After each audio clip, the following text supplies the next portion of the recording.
Hermanos amados, Dios los bendiga. Quería compartirles este pasaje en la versión textual. En Job 36:15 dice: con la aflicción Él salva al afligido, le abre sus oídos con el sufrimiento.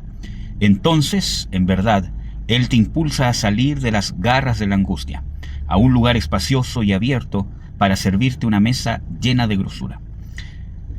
Creo que es un tema...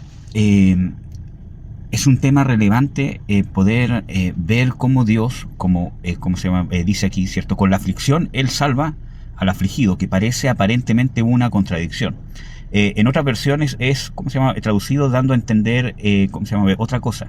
Sin embargo, creo que es un principio que nosotros encontramos en las Escrituras. Nosotros, por ejemplo, vemos, ¿cierto?, de que creo que el ejemplo más grande es el del Señor Jesucristo, pero las Escrituras nos dicen de que por muchas tribulaciones es necesario entrar al reino de los cielos, de que nuestra fe debe ser probada como el oro en el crisol. Incluso hace mención a que pasamos por muchas tribulaciones y aflicciones y somos guardados por la fe para que seamos participantes de la gloria venidera. Entonces nos encontramos, ¿cierto?, que con la aflicción Él salva al afligido, ¿cierto? Y también nos muestra que abre sus oídos con el sufrimiento. Nosotros vemos en este mismo libro de Job que también se hace mención de que de dos maneras, ¿cierto?, habla Dios, aunque son más, ¿cierto?, pero habla de que es por sueños para corregir al hombre y sacarlo de su testarudez, de su orgullo, y salvarle la vida, porque la arrogancia y muchas veces el éxito en este mundo nos lleva a una muerte o a una condenación perpetua. Entonces, cuando nos encontramos en la Biblia con la referencia cómo habla Dios por sueños, una referencia directa nos muestra a sacar al hombre del orgullo, ¿cierto?, para poder salvarlo. También nos encontramos que en este mismo libro de Job, ¿cierto?, dice de que Dios habla también cuando el hombre cae postrado en cama, de tal manera, con tal enfermedad, con tal desgarro, que llega a aborrecer la vida, ¿cierto? Sin embargo, también dice: pero si hubiese un elocuente predicador, ¿cierto?, o alguien que le pueda decir de que Dios ha salvado su vida, de que, ¿cierto?, ha tenido gracia, de que Dios está rescatándolo de un fin que es terrible, que él no alcanza a ver, haciendo referencia a lo que estaba, padeciendo Job. Entonces, nosotros vemos de que esas son, ¿cierto?, en parte, ¿cierto?, el propósito que Dios nos da, ¿cierto?, de que por la aflicción, por la tribulación, nuestro oído es abierto. Así que cuando estemos pasando una aflicción, una tribulación o un sufrimiento, veámoslo como una oportunidad en que Dios nos puede abrir el oído. Porque no es sufrir por sufrir. Porque hay mucha gente que cree tener algún derecho de algo, ya sea de opinar, de predicar, o algún derecho de que no se me puede corregir porque yo he sufrido. Y eso está argumentado en la lástima propia, ¿cierto? Porque yo sufrí, nadie me puede decir nada, nosotros vemos esto, por ejemplo, con argumentos tan, ¿cierto?, infantiles, como por ejemplo decir: el hombre no puede hablar sobre el aborto, sobre el abuso, ¿cierto?, y sobre un montón de cosas porque él no lo ha vivido, o tú no puedes hablar de tal cosa porque tú no la has vivido. Sin embargo, no es sufrir por sufrir, porque si no, se argumenta en la lástima propia, y eso es pecaminoso, eso es carne, y como sabemos, la carne no hereda el espíritu, no puede ver y no puede entrar al reino de Dios. Entonces, no es que porque hemos sufrido cosas, traumas, abandonos, abusos, lo que sea, eso no nos da ningún derecho, ni tampoco un escalón superior. Es que tú no sabes nada porque yo viví esto, yo sufrí esto, a mí me hicieron esto otro. Entonces empezamos a enorgullecernos de la lástima propia. Y eso no tiene nada que ver con la aflicción o el sufrimiento que Dios usa para abrir nuestros oídos. Entonces, no es sufrir por sufrir, sino que en el sufrimiento, en la aflicción, como dice Jesús, en el mundo tendremos aflicción.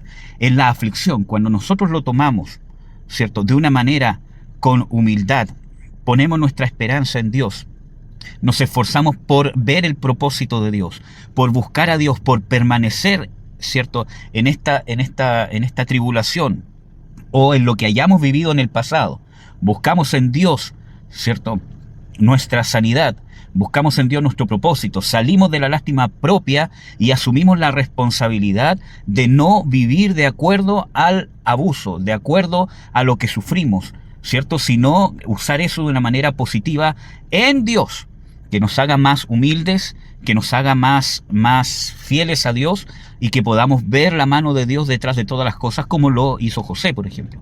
Y para eso necesitamos inevitablemente el perdón. Necesitamos entregar un perdón incondicional. Pero muchas veces nuestro perdón es condicional. Es condicional a que la otra persona venga a pedirme perdón, a que yo vea algún cambio, algún tipo de reconocimiento, o que vea que está pagando algún karma, ¿cierto? Cuando nosotros hemos pasado aflicción, estamos pasando, vamos a pasar cierta aflicción, ¿cierto?, el sufrimiento que abre el oído es cuando nosotros tenemos un corazón corregible. Asumimos nuestro error, si tuvimos algún grado de responsabilidad, y hay veces que no tenemos grados de responsabilidad en el sufrimiento que sufrimos. Alguien nos hace daño porque sí, un accidente, un abuso, etcétera, etcétera. Eso, no hay mayor responsabilidad que eso, pero sí asumo la responsabilidad de cómo yo voy a perdonar, cómo voy a vivir y voy a salir de centrarme de la herida. Amén. Especialmente los conflictos matrimoniales, ¿cierto? Especialmente en cosas traumáticas, ¿cierto? Nosotros podemos vivir de una u otra manera. En el orgullo, pensar que el sufrimiento nos da un estatus según la lástima propia. Pobrecito de mí, no hay nadie más que haya sufrido como yo, en un abandono de una madre, de un padre, en conflictos familiares, en, ¿cierto?, un montón de cosas, ¿cierto? O lo podemos tomar con humildad, con mansedumbre, asumiendo nuestra responsabilidad de que esas cosas Dios las quiere usar, las del pasado, las del presente y las del futuro, para abrir nuestro oído, para hacernos mansos y para que nosotros podamos encontrar lo que Dios quiere cambiar y transformar en nuestro carácter, a la imagen de Jesús. Cómo entregar el perdón, cómo vivir con esa herida, cómo poder superarla y cómo poder seguir adelante haciendo la voluntad de Dios con un corazón sano, con un corazón sincero, con un corazón puro, que se traslada a nuestro carácter. Entonces, dice el versículo 16, en verdad, cuando se abra el oído, Él te impulsa a salir de las garras de la angustia. De esa angustia que queda la herida. No es que no vaya a pasar situaciones angustiosas, sino que el sufrimiento, en vez de dejar el sello de la angustia, va a dejar el sello del gozo. Pero es contradictorio decir cómo una situación de aflicción me va a dejar gozo. El sello del gozo de haber podido ser transformado, de haber podido tener una experiencia con Dios en ese proceso de angustia o de sufrimiento. Ya sea que pasó hace muchos años, lo puedo experimentar ahora, o ya sea que lo estamos pasando o lo vamos a vivir.